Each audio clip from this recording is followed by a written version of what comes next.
Yet there once existed small clauses which had lenience towards these slaves, who were sadly working 3 to 5 times over the value of the amount they borrowed from their captors. These clauses have since vanished, leaving no hope for the escape of any slave. One was bankruptcy, but it has since been restructured by the banks in favor of the banks to force their slaves to pay back every cent of the obnoxiously inflated debt, which, without interest, they most likely have already paid back numerous times.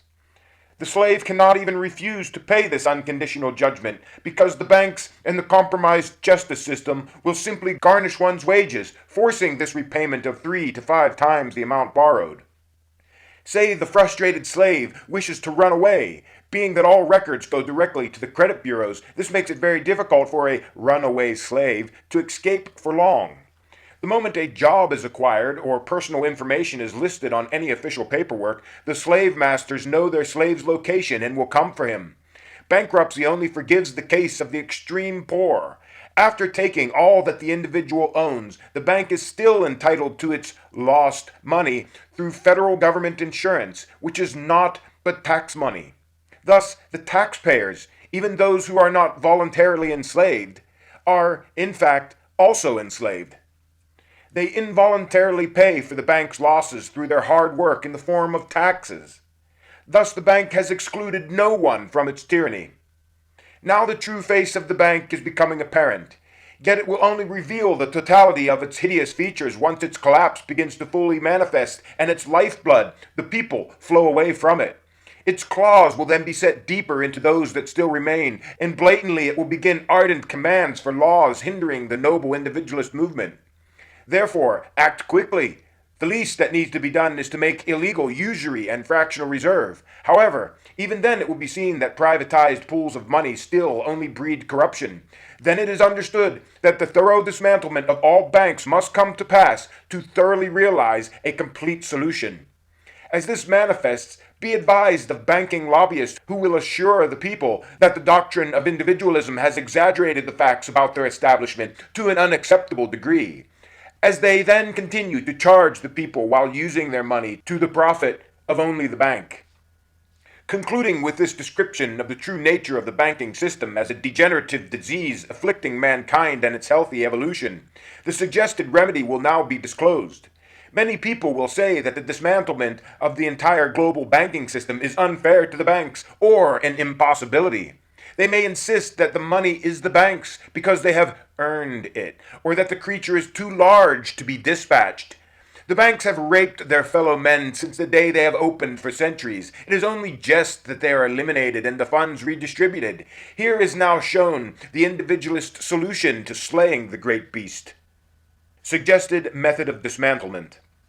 The following activities will be handled by the local HVR, and any disputes may formally appeal to the next higher HVR within 10 days. A. Privatized banking is made illegal. All banks are closed and their activities are frozen. B. A detailed audit of the bank and its owners and shareholders is conducted reaching back 30 years. Most importantly, it will contain 1. All loans. 2. Land and buildings which the bank operates from. 3. Balance and history of all accounts, hereon defined as the community, yet excluding the owners and the shareholders or any individual who is found to be an owner or shareholder in any other bank, as none of them may be considered part of the community. Neither may accounts or individuals with less than $100,000 spread over more than 2 banks less than 1 year old. Any account less than 6 months old, with an average daily balance less than $2,000, or any account less than 2 months old, be considered part of the community. 4. All other holdings and assets in any form. C. The owners and or shareholder may at this point liquidate 10% of their holdings and account balance, if one exists, which is all they are entitled to, due to the nature of fractional reserve creating 90% phantom wealth. If, however, in the audit there is any suspicious activity of boosting holdings with foresight of this dismantlement, all of these funds will be liquidated and returned to the community, leaving these cheating individuals without anything. In either case, they must remain within the locality for the remainder of the dismantlement for reasons outlined in the following section. D. All accounts are closed and each account holder is to be given the full amount within his account in cash. If the owners and shareholders cannot produce this, it will come out of their liquidated personal belongings. If after that there is still money owed, the owners and shareholders shall become indentured servants to those owed as special labor force workers in the field chosen by the creditor, the individuals owed. Any owed accounts will be in this way repaid from the smallest to the largest. Upon opening of the local HVR facility, the account holders may deposit or exchange their cash. If the owners or shareholders cannot meet the required account cash out, the shortage will be converted into a percentage of the amount owed in full, and each member of the community will be shorted that percentage of their account cash out. They will then be repaid as outlined in this section. E. The total amount of monthly payments successfully applied to the amount which the account holder initially borrowed is calculated for all loans. If this amount is more than the amount initially borrowed, the borrower is reimbursed this amount. However, if the amount is less, the borrower must continue the monthly payments until paying off exactly what was borrowed, as usury has been removed. 10% of these funds are to be divided evenly among the past owners and shareholders. The remainder of these funds, if any, are then distributed evenly amongst the community. F. All remaining holdings the bank possesses, if any, are liquidated and the wealth evenly distributed to the community. Some buildings may be initially purchased for fair market value by the populace. See Section H. G. All monies returned to the people must be exchanged for Populus energy certificates, the Populus printed currency backed by the Populus resource reserves, at any exchange rate calculated at that time.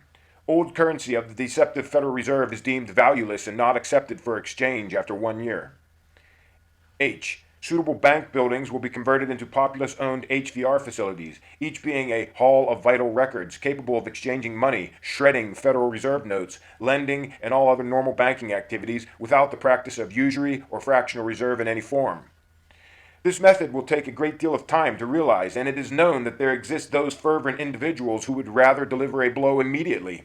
For them, there is simply the boycotting of all banking, no accounts, no loans, no credit, and the convincing of all others to do the same. Money orders can be utilized until the Populus energy certificates become more recognized. Above all, stick together with your fellow individualists and combat laws which restrict or encumber these activities. Keep an account with a tiny balance so as to be considered part of a community to benefit from the dismantling process. Let it be clearly seen that all that has been done to the banking system is 1. The elimination of usury, 2. The elimination of fractional reserves, 3. The returning of the money stolen from the people by the two aforementioned evils, 4. The establishment of the just bank of the individualist, which is owned and controlled by all of the people of the nation, making illegal the privatized bank and similar establishments such as the Federal Reserve. 5. The establishment of safes and vaults as now being local treasuries, military protected compounds of real concrete wealth of the people backed by the Populus energy reserves, as it was in the past with the gold standard.